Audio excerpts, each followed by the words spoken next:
Di Palembang, Sumatera Selatan, warga dari sejumlah ormas Islam menggelar aksi solidaritas Palestina di halaman kantor DPRD Sumatera Selatan Jumat lalu. Massa mengecam serangan Israel pada masyarakat Palestina, khususnya di Gaza, sejak 2 pekan terakhir. Massa meminta pemerintah Indonesia bersikap lebih tegas dan menuntut PBB untuk segera mengambil tindakan. Sebagian massa tak dapat masuk ke lokasi unjuk rasa karena dihalangi polisi untuk pembatasan jumlah peserta aksi menghindari kerumunan.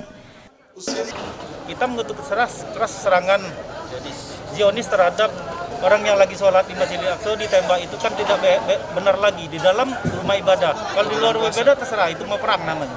Jadi kalau di dalam sudah sangat biadab dan brutal. Kedua, pengeboman yang dilakukan oleh tentara Israel terhadap rumah sakit Indonesia. Rumah sakit itu dibangun oleh duit rakyat Indonesia dari Sabang sampai Merauke. Sawiran bangunnya.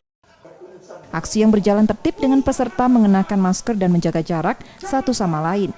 Secara spontan, massa menggalang donasi untuk masyarakat Palestina dan berhasil mengumpulkan dana lebih dari 16 juta rupiah yang akan disalurkan lewat organisasi kemanusiaan.